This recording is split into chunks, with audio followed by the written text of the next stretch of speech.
करे नारायण राम कुमरले,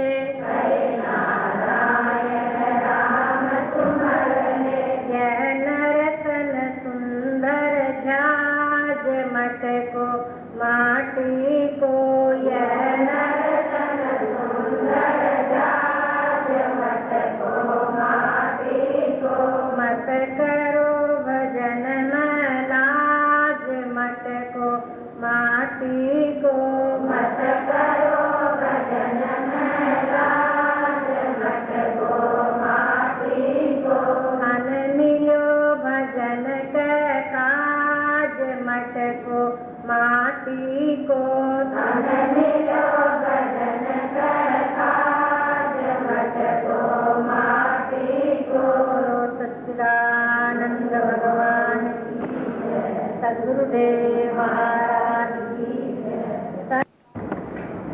परम शांति को चाहने वाले मुमुक्षुओं, जनता जनार्दन के रूप में मेरी निजात्माओं, अभी अभी भगवत गीता के आधार पर भगवान श्री कृष्ण की वाणी श्रवण कर रहे थे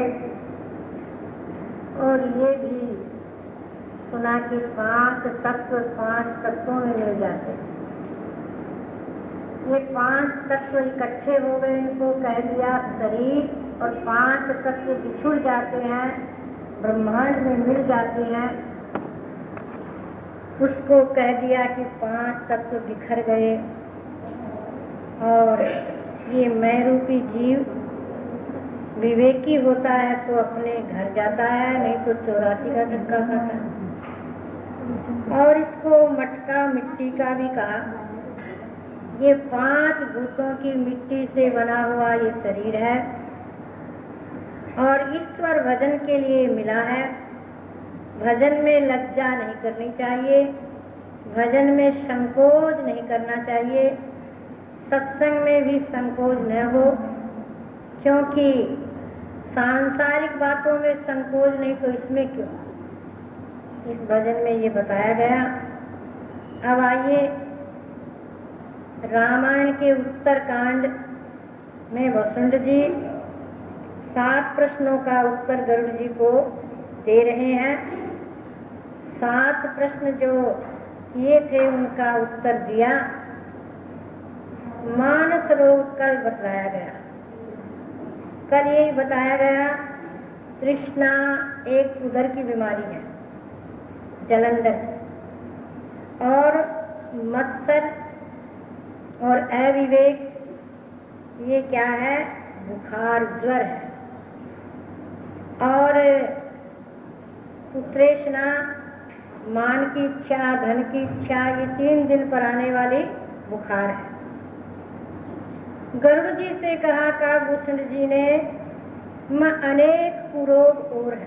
कहाँ तक तो बहुत है, पर ये थोड़ा ही आपको बताया है ये गरुड़ जी। और ये रोग है, इस रोगों से सब जीव दुखी है। यही विधि सकल जीव जग रोगी, यही विधि सकल जीव जग रोगी, शोक हर्ष भय प्रीति वियोगी, शोक हर्ष भय प्रीति वियोगी, मानस रोग कछुक मैं गाए, मानस रोग कछुक मैं गाए, यही सब के लखी बिरल न पाए, यही सब के लखी बिरल न पाए। काकभूषण जी कहते हैं गरुड़ जी, इस प्रकार जगत में समस्त जीव रोगी है, क्योंकि समस्त जीवों के पास मन है, उनकी नहीं है ना। सबके पास एक मन नाम की चीज, और उस मन में ये रोग है, इसलिए सभी जीव रोगी है। और रोगों से शोक होता है, मोह हो, और मोह में कोई विघ्न पड़े तो शोक आ जाता है, लोभ में विघ्न पड़े तो शोक आ जाता है, और भी राग द्वेष भी शोक पैदा करते हैं, तो सब शोकातुर रहते हैं, दुखी रहते हैं। और अनुकूल अवस्था में हर्ष और भय और राग और वियोग में दुख होता है, दुखी होते हैं। किसी का वियोग हुआ तो दुख, अनुकूल का वियोग हो गया तो दुख, अनुकूल का संयोग हो गया तो सुख। और मैंने तो थोड़े से मानस रोग कहे हैं, है तो बहुत, कहाँ तक, परंतु इन सबको कोई बिरला ही पहचान पाता है। अगर इनको पहचानेगा तो अच्छा रहेगा कि ये रोग है। रोग की पहचान हो जाए तो सावधान होते हैं कि नहीं? कोई भी रोग शरीर में आता है तो भाई ये रोग आ गया, सावधान हो जाओ। पहचानने से सावधान हो जाओगे और नहीं पहचानने से तो असावधानी बरतेगी। जानत चीजहि कछु पापी,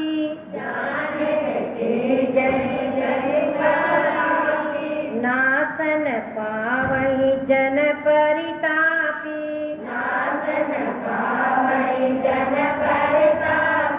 विषय कुपथ्य पाहि अंकुरे,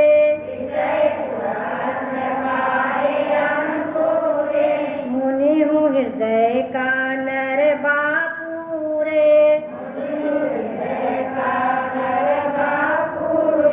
काभूषण जी कहते हैं, गरुड़ जी, प्राणियों को जलाने वाले ये पापी। पापी किसको बताया?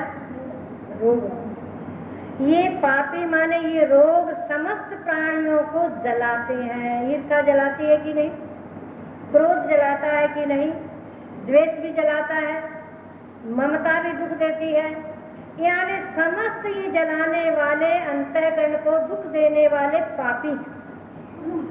और हे गरुड़ जी, जिन्होंने इनको जान लिया है, पहचान लिया है, तो कुछ क्षीण होते हैं, कुछ शांत होते हैं, परंतु नाश नहीं हो पाते, इनका नाश नहीं होता। और विषय रूपी कुपथ्य करते हैं, जो विषयों में आसक्त हो जाते हैं, उन मुनियों के भी हृदय में ये उभर आते, अंकुरित हो जाते। बेचारे साधारण मनुष्यों की तो बात ही क्या है, बड़े बड़े ऋषि महर्षि इसके चक्कर में आ गए, मानस रोगों के।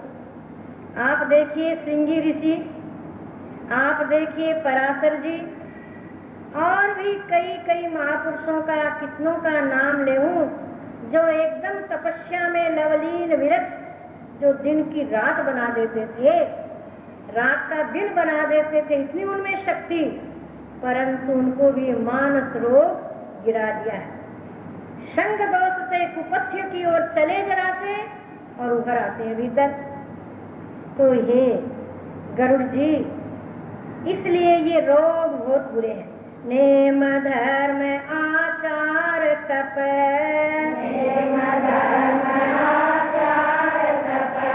ज्ञान यज्ञ जप दान,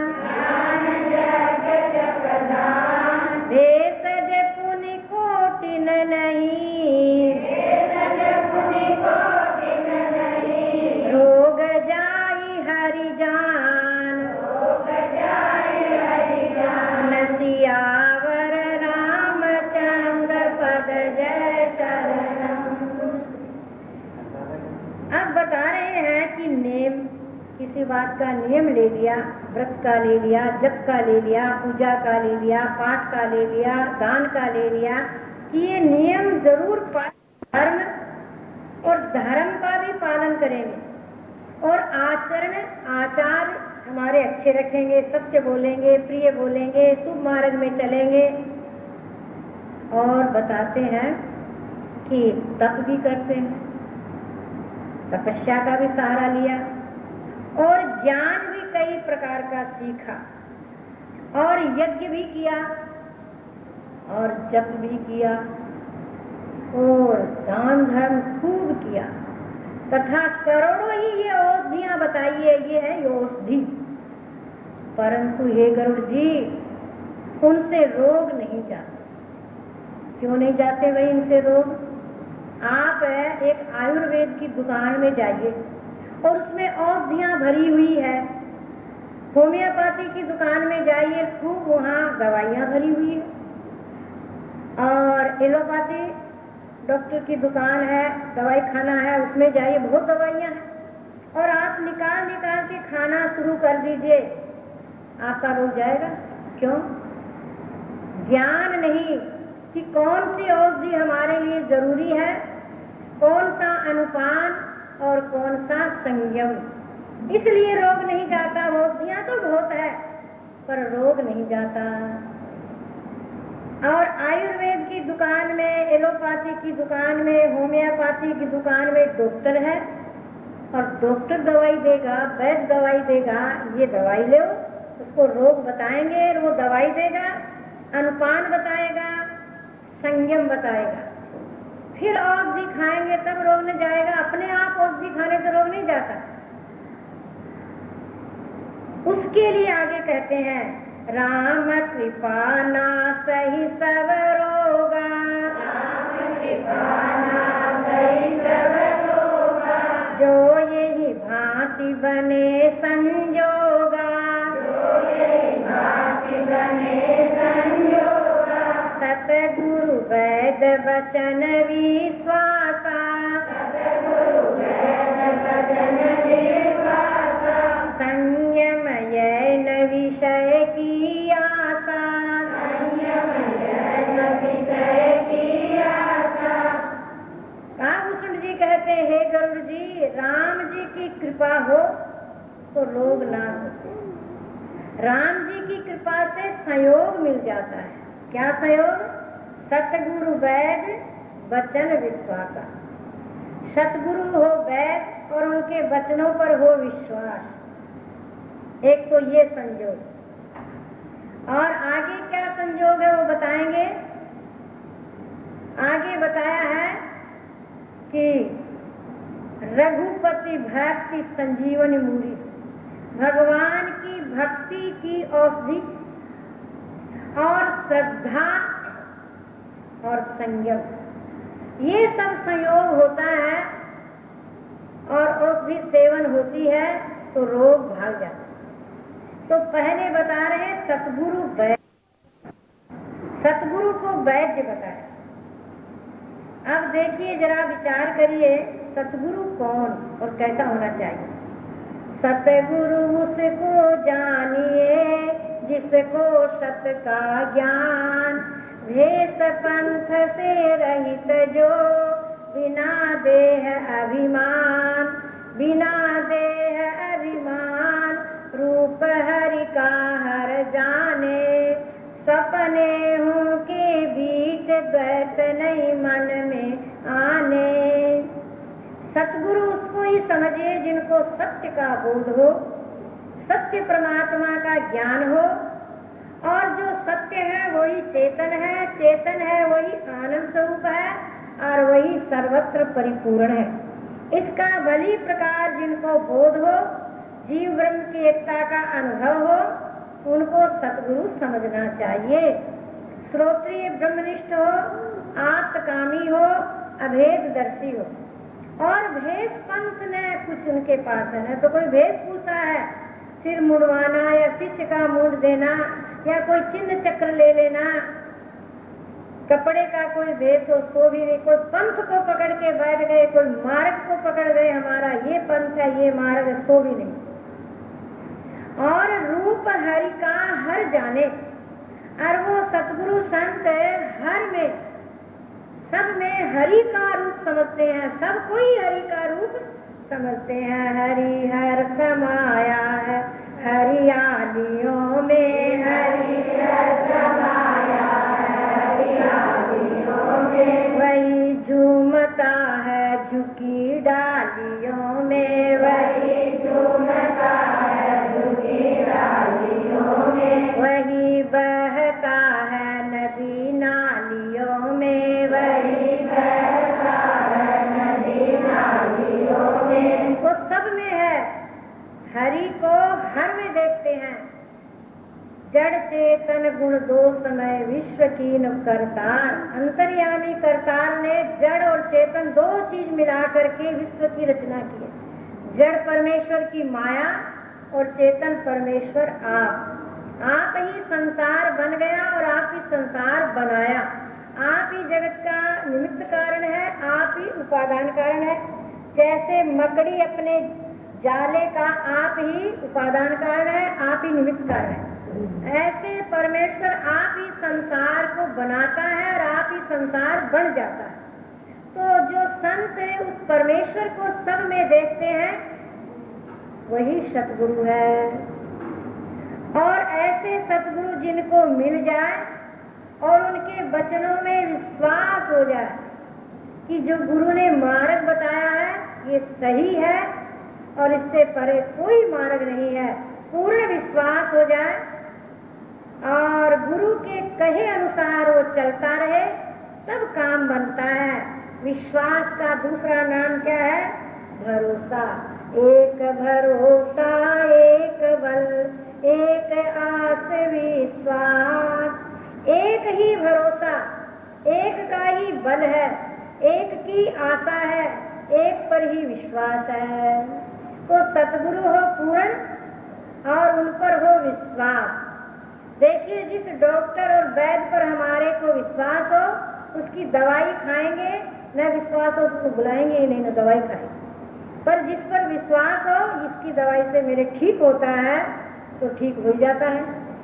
तो विश्वास और भरोसा एक ही बात है, इसलिए कहा है भरोसा कर तू सतगुरु का, तुझे धोखा नहीं होगा। भरोसा कर तू सतगुरु का, तुझे धोखा नहीं होगा। ये जीवन बीत जाएगा, तुझे रोना नहीं होगा।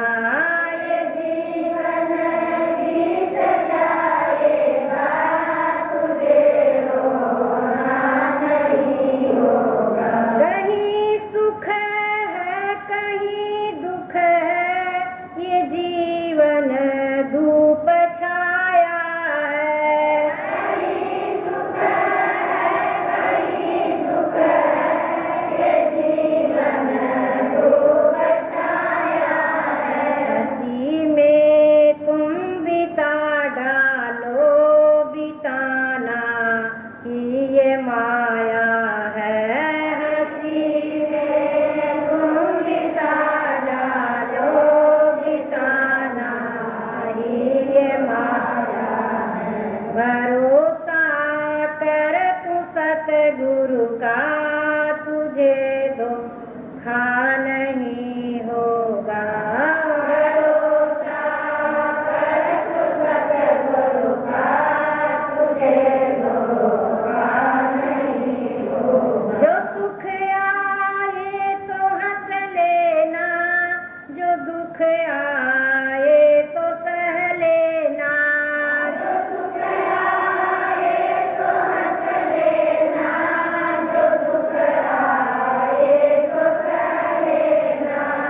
कहना तुम कभी जग से, गुरु से ही तुम कह लेना। न कहना तुम कभी जग से, गुरु से ही तुम कह लेना। भरोसा कर तू सतगुरु का, तुझे धोखा नहीं होगा।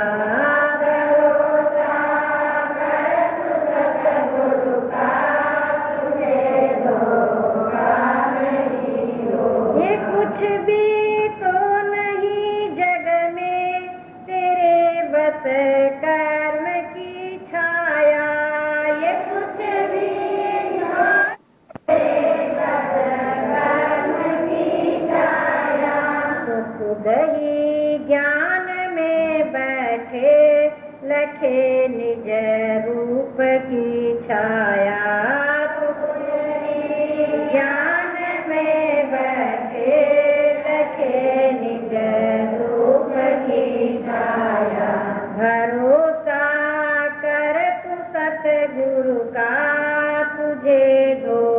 धोखा नहीं होगा। भरोसा कर तू सतगुरु का, तुझे धोखा नहीं होगा। कहाँ ये था, कहाँ तू था, जरा कुछ सोच ओ बंदे।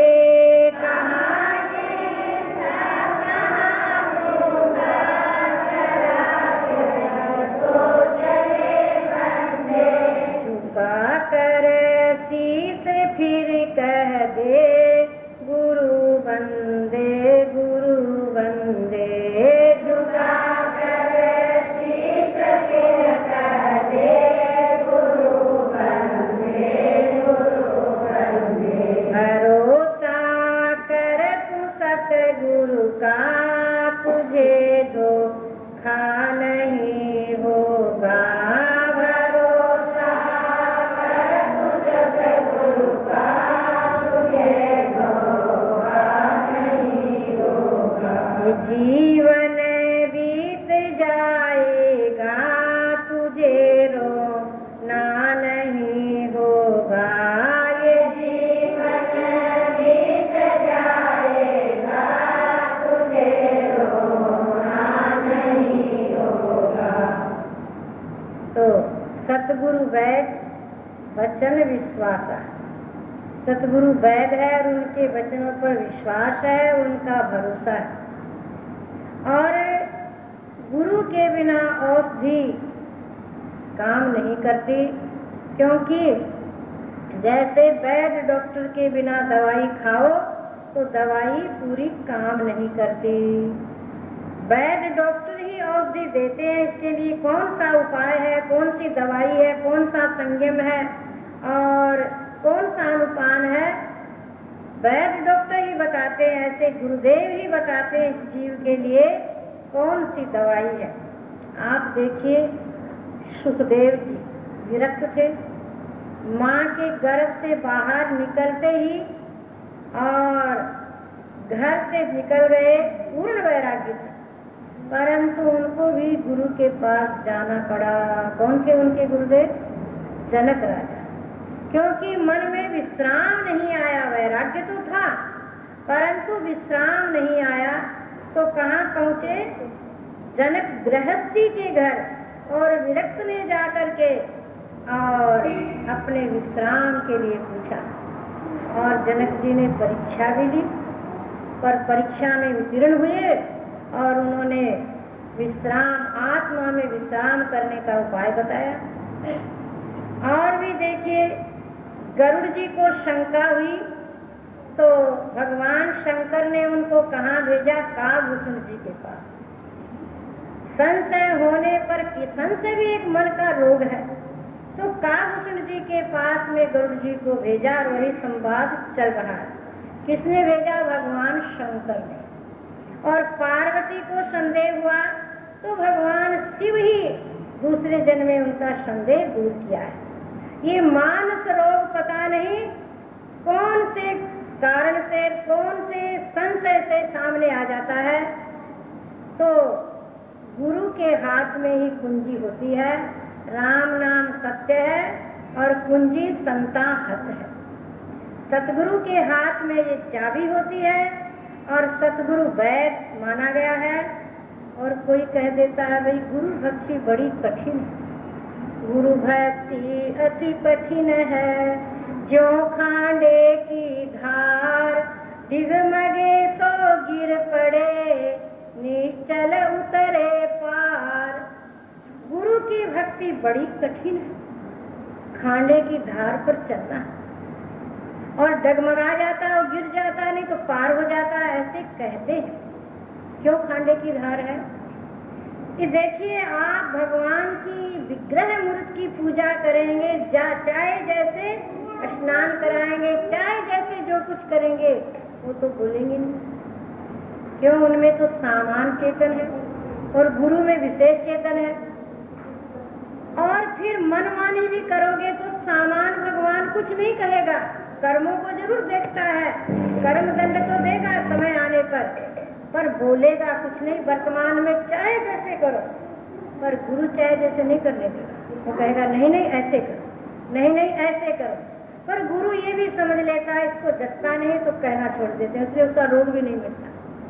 रोग नहीं मिटता है क्यों? गुरु कहता तो मानता नहीं है, और मानता नहीं तो गुरु सोचता चलो छोड़ो, ये रोगी है, अभी दुख पाएगा, कभी न कभी मानेगा, दुख पाके मानेगा। तो गुरु भक्ति इसलिए कठिन है, वो मनमानी नहीं करने देते हैं। और मनमानी किसको कहते हैं? जो मन के कहे पर चलना, गुरु शास्त्र के अनुसार चलना उसको कहते हैं गुरुमुख, और मन की इच्छा से चलना उसको कहते हैं मनमुख। और मनमुख है उसका कल्याण बड़ा दुर्लभ है, उसका कल्याण होना मुश्किल है। क्यों? मन की मान्या पार होनो तोरो है, मन की मान्या पार होनो तोरो है। सगड़ा रहो संभल कर नहीं तो मनड़ो कर सी पार, सगड़ा रहो संभल कर नहीं तो मनड़ो कर सी पार। नैया कूली है भैरो हो जाओ भव से पार, नैया कूली है भैरो हो जाओ भव से पार। मन की मानोगे तो संसार सागर से पार होना मुश्किल है। आप देखिए शरीर में रोग हो और मन चाया भोजन करे, मन चाया खाए पिएंगे तो रोग दूर होगा क्या? हमें वैद्य डॉक्टर की माननी ही पड़ेगी, और नहीं मानेंगे तो रोग बढ़ेगा कि घटेगा? बढ़ेगा। और गुरु की वैद्य की मानेंगे तो रोग घटेगा।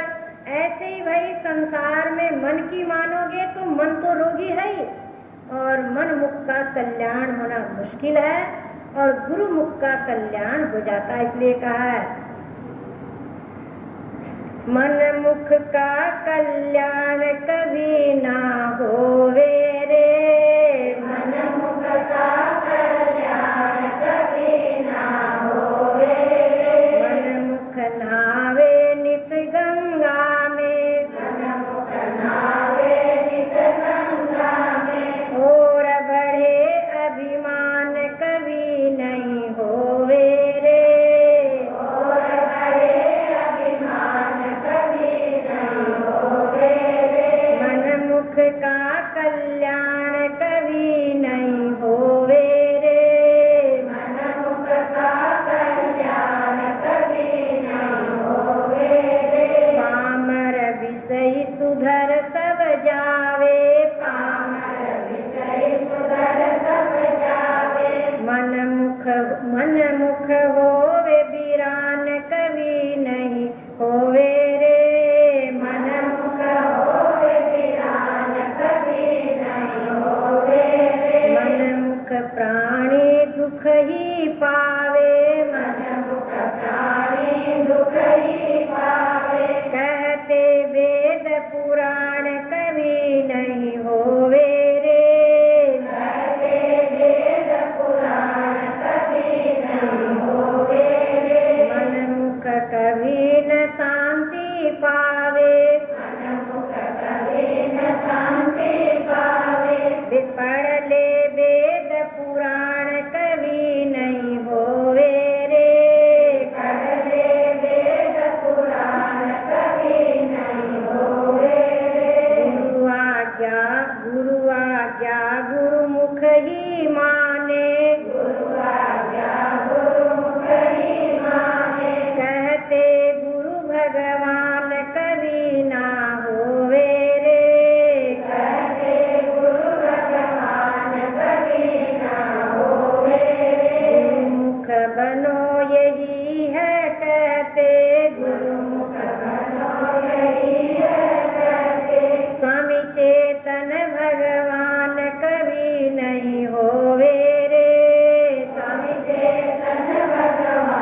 कल्याण कभी नहीं होवे रे, मनमुख का कल्याण कभी नहीं होवे।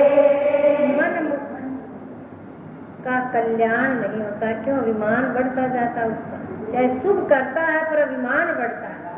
तो मनमुख कभी नहीं होना चाहिए, गुरुमुख होना चाहिए। गुरु कहेंगे ये करो, ये मत करो, ये दवाई लो, ये अनुपान करो, ये संयम करो, तब जीव का कल्याण होता है। इसलिए इसमें कहा सतगुरु वैद वचन विश्वासा। गुरु हो वैद और उनके वचनों पर पूर्ण विश्वास हो, पूर्ण उसके हृदय में भाव हो, पूर्ण प्रेम हो। तो क्या बता रहे थे? गुरु भक्ति बड़ी कठिन है जी, गुरु की बहुत सहन करनी पड़ती। कई कई गुरु बड़े जबरे, कई कई डांट लगाते हैं, गालियां दे देते हैं, कई कई छड़ी भी उठा देते हैं, शिष्य पर हाथ उठा लेते हैं। जो सहन कर जाते हैं वो आगे बढ़ते हैं। परंतु यहाँ क्या कहा है भाई? गुरु भक्ति अति कठिन है, ये बताया ना। गुरु भक्ति अति सुगम है, तेरा चलन दुहेड़ा, नाचन जाने बापड़ी, कहे आंगन है टेढ़ा। नाचना नहीं आता है तो क्या कहते? आंगन टेढ़ा है। ऐसे गुरु भक्ति तो सुगम है परंतु चलना बड़ा कठिन है, इसलिए गुरु भक्ति को कठिन बता दे। होती नहीं ना अपने से, तो भक्ति को कठिन बता देते हैं, परंतु भक्ति कठिन नहीं है, चलना कठिन है। इसलिए यहाँ पर क्या कहा? सतगुरु वैद हो और वचन में विश्वास हो और संयम ये हो कि विषय की आशा नहीं। अब संयम पहले थोड़ा सा बता देते हैं और जड़ी बूटी कल बताएंगे। संयम विषय की इच्छा नहीं, विषय की इच्छा नहीं, वही संयम कर सकता। एक माई थी बहुत मोटी, तो वैद्य के पास गई और कहने लगी, वैद्य जी मेरा शरीर बहुत मोटा हो गया है, कोई दवाई दीजिए, उपाय बताइए, शरीर दुबला हो जाए। तो वैद्य ने कहा फल खाना। अच्छा ठीक है। वैद्य ने सोचा फल खाएगी दुबली हो जाएगी, तो घर आई और घर में कर्मचारी जो महाराज था, नौकर था, उसको कहा फल ले आना, आम ले आना, केला ले आना, लीची ले आना, काकड़ी ले आना, खरबूजा ले आना, तरबूज ले आना, बहुत सा सामान बता दिया। अब बहुत सा सामान भी आ गया।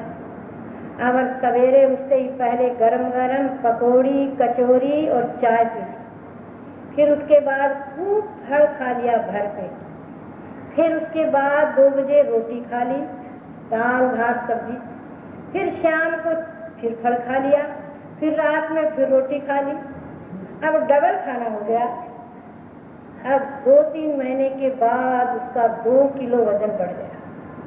वैद्य के पास गई और कहने लगी, आपने जो मेरे को उपाय बताया उससे मैं दुबली तो नहीं हुई?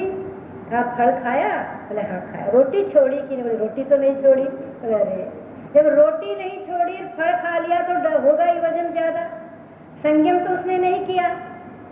तो कहने का तात्पर्य क्या है कि सतगुरु भी ऐसे ही जो दवाई बताते हैं, औषधि बताते हैं, संयम न हो तो लाभ नहीं होता। संयम होना चाहिए।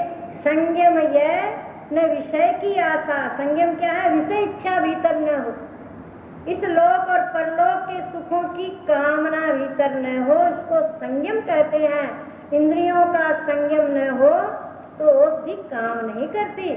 देखिए एक समय की बात, शेषनाग जी के पास में अश्विनी कुमार गए, और अश्विनी कुमार कौन थे? देवताओं के वैद्य। उनके मन में इच्छा हुई कि पिंगल शास्त्र सीखें, तो शेषनाग जी के पास जाकर पढ़ेंगे। तो अश्विनी कुमार गए, उन्होंने कहा आइए आपका क्या स्वागत करूं। कहा हमारे को पिंगल शास्त्र पढ़ने की इच्छा है। तो शेषनाग जी ने कहा शास्त्र तो मैं पढ़ा देता, पर मेरी आंख दुख रही और आंख से पानी गिर रहा है। देखिए शेषनाग जी के कितनी आंख आपको पता है? 2000। मुख कितने हैं? 1000। तो आंख कितनी हो गई एक मुख पर? 2000 आंख शेषनाग जी की। और एक आंख दुख रही है और बाकी आंख में से पानी झर रहा है। आंख में दर्द है। मैं आपको कैसे पिंगल शास्त्र पढ़ा सकता हूँ? उन्होंने कहा अच्छा हम दवाई बता के जाते हैं, आप दवाई डालना। कहा दवाई तो हमने बहुत डाली है पर ठीक नहीं हो रही। कहा कैसे डाली? संयम किया। संयम क्या? आपकी एक आंख में दवाई और बाकी आंख बंद हो, तब दवाई काम करेगी। दवाई तो अन्य आंखों से निकल जाती है। कहा ये तो संयम नहीं किया, अब कर। उन्होंने त्रिघात नाम की एक औषधि दी और उस औषधि को एक आंख में डाला और बाकी 1000 कितनी आंखें थी? 999 उनको बंद कर दी तो आंख ठीक हो गई। आंख ठीक हो गई तो उसके पश्चात पिंगल शास्त्र उनको पढ़ाया और पढ़ करके देवताओं के वध्य देवलोक में चले गए। ये तो दृष्टांत है। अब दार्ष्टान्त पर ध्यान देना। शेषनाग के समान कौन है? ये मन जो भीतर रहता है, ये मन है। और जैसे शेषनाग जी की 2000 आंखें थी, ऐसे इस मन के भी अनेक वृत्तियां हैं। बहुत वृत्ति है। तमोगुणी वृत्ति, रजोगुणी वृत्ति और सतोगुणी वृत्ति। तमोगुणी वृत्ति में क्रोध आता है, रजोगुणी में लालसा बढ़ती है, सतोगुण में शांति मिलती है। अभी सत्संग में बैठे कौन सी वृत्ति है? सतोगुणी। और अब उठेंगे तब रजोगुणी आ जाएगी। और रजोगुणी भी अनंत वृत्तियां हैं, तमोगुणी भी अनंत वृत्तियां हैं और सतोगुणी भी अनंत। तमोगुण से दुख मिलता है, रजोगुण वृत्ति से इच्छा कामना भागदौड़ होती है और सतोगुण से शांति मिलती है। 3 प्रकार की वृत्तियां इस मन रूपी शेषनाग के बहुत सी ये आंखें। और अश्विनी कुमार के समान कौन है? सतगुरु वैद्य वचन विश्वासा,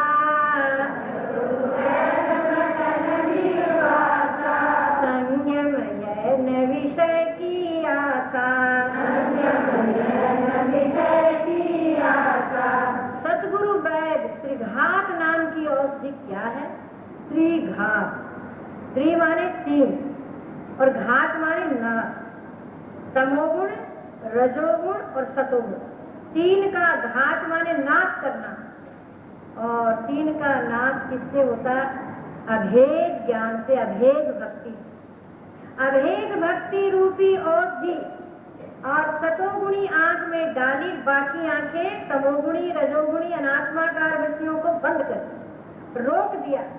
तब ये मन निरोग हो जाता। और ये मन निरोग होता है तभी कुछ कर पाता है। तो संयम क्या है? तमोगुणी रजोगुणी वृत्तियों को विषयों से रोकना। और सतोगुणी में ये अभेद ज्ञान की औषधि डालने से और ये मन निरोग होता है। तो संयम यह न विषय की आशा। संयम तो ये बता दिया ना। आगे क्या है? रघुपति भक्ति संजीवनी मूरी, रघुपति भक्ति संजीवनी मूरी, अनुपान श्रद्धा मति पूरी, अनुपान श्रद्धा मति पूरी। यही विधि भले ही सो रोग न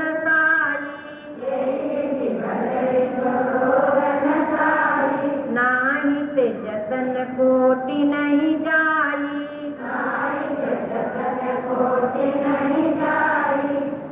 काभूषण जी कहते हैं गरुड़ जी, रघुपति भक्ति संजीवन मूरी। भगवान राम जी की भक्ति है ये जड़ी बूटी, समझ गए? औषधि है। और अनुपान क्या है? श्रद्धा। सतगुरु के वचनों में, शास्त्रों के वचनों में पूर्ण रूप में श्रद्धा हो तो श्रद्धावान को लाभ होता है। भगवान श्री कृष्ण ने गीता में कहा है, श्रद्धावान लभते ज्ञानम तत्पर संयतेन्द्रिय, ज्ञानम लब्ध्वा पराम शांति मचिरेणाधिगच्छति। हे अर्जुन, श्रद्धावान को अभेद भक्ति का बोध होता है और फिर उसमें संयम भी हो, सावधानता भी हो, तब उसको ज्ञानम लब्ध्वा परम शांति, ज्ञान से परम शांति मिलती है। ज्ञान किसका? संसार का ज्ञान तो व्यवहार सिद्धि के लिए है, और आत्मा का ज्ञान, परमात्मा का ज्ञान, उससे शांति मिलती है। कौन सी शांति? अखंड शांति, परम शांति। ऐसे तो भगवान ने नहीं कहा धनम लब्ध्वा परम शांति, पुत्रम लब्ध्वा परम शांति, परिवारम लब्ध्वा परम शांति, ये तो नहीं कहा। क्या कहा? ज्ञानम लब्ध्वा परम शांति। और देखो, ये वाणी भगवान कृष्ण की है। भगवान श्री कृष्ण गृहस्थी थे कि सन्यासी? और अर्जुन गृहस्थी थे कि सन्यासी? गृहस्थी ने गृहस्थी को उपदेश दिया। क्या कहा है? श्रद्धावान लभते ज्ञानम तत्पर संयेत्रिय ज्ञानम लब्ध्वा परम शांति मचिरेणाधिगच्छति। ज्ञान से ही परम शांति मिलती है, पर श्रद्धा होनी चाहिए। श्रद्धा कैसी होनी चाहिए? सात्विक श्रद्धा। एक तमोगुणी श्रद्धा होती है, एक रजोगुणी, पर यहाँ पर सात्विक श्रद्धा का वर्णन है। और श्रद्धा एक मोहर है, बाकी साधन कोडी। कोडी में मोहर आएगी क्या? पर मोहर में तो हजारों लाखों कोडियां आ जाएगी। ऐसे ही श्रद्धा जिसके पास है तो उसके पास सब साधन भागे भी आ जाएंगे। श्रद्धा एक मटकी है, बाकी साधन दही है। मटकी फूट जाए तो दही गिर जाता है, और मटकी हो तो दही की सुरक्षा होती है। ऐसे ही श्रद्धा और विश्वास जिसके पास है उसका ही काम बनता है। एक कोई महात्मा थे, उन महात्मा के एक शिष्य कई था, पर एक शिष्य उनके पास रात में सोता था। तो वो शिष्य सोया हुआ था, तो एक सर्प आया, पुकार देता, और गुरु रात में 3 बजे ध्यान में बैठे थे और वो शिष्य सोया हुआ था। तो वो सर्प आया तो गुरु ने देख लिया। गुरु ने पूछा, क्यों भाई तू इधर क्यों आया? कहा, महाराज मैं इसके गले का खून पीऊंगा। क्यों? कहा, पूर्व जन्म का ये मेरा बैरी है, इसका मेरा झगड़ा हो गया, और झगड़ा होने से और मैं इसके हाथ से गिर गया और थोड़ी देर में मरने लगा, तो ये बात कही कि तेरे गले का खून पीऊंगा। इसी वासना को लेके मैंने शरीर छोड़ा और मैं सर्प की योनि में आया हूँ, अब इसका खून पीने आया हूँ। महात्मा ने कहा, खून ही चाहता है? हाँ, इसके गले का खून मिल गया। अब गुरु उठे और एक चक्कू लिया और लेकर उसके गले की यहाँ से चमड़ी पकड़ी और काटा। उसने देखा गुरु मेरा गला काट रहे, पर चुपचाप आंखें बंद। गुरु ने काट के थोड़ा सा खून लेकर सर्प को दे दिया, पी ले। खून पीने से मतलब पी के चला गया। उसकी वासना भी पूरी हो गई और शिष्य मरा भी नहीं। शिष्य की रक्षा के पर पूरा विश्वास। अगर चक्कू हाथ में और गुरु यहाँ बैठे काटते हो तो कोई सोया रहेगा क्या? उठ के भागेगा, क्या बात है? पर पूरा विश्वास, तो उसकी रक्षा हो गई। सतगुरु वैद वचन विश्वासा, संयम जैन विषय की आशा। विश्वास नाम किसका है? श्रद्धा का। श्रद्धा को ही विश्वास कहते हैं, विश्वास को ही श्रद्धा कहते हैं। तो यहाँ पर अनुपान, दवाई लेते हैं तो अनुपान क्या है? बाहर की दवाई लेते हैं ना स्थूल शरीर के लिए, तो अनुपान कहीं शहद बताते हैं, कहीं अदरक का रस बताते हैं, कहीं गर्म पानी से बताते हैं, वैसे दवाई ली जाती है। और संयम है, खान पान को बताते हैं। तो यहाँ पर अनुपान बताया है श्रद्धा और सतगुरु वैद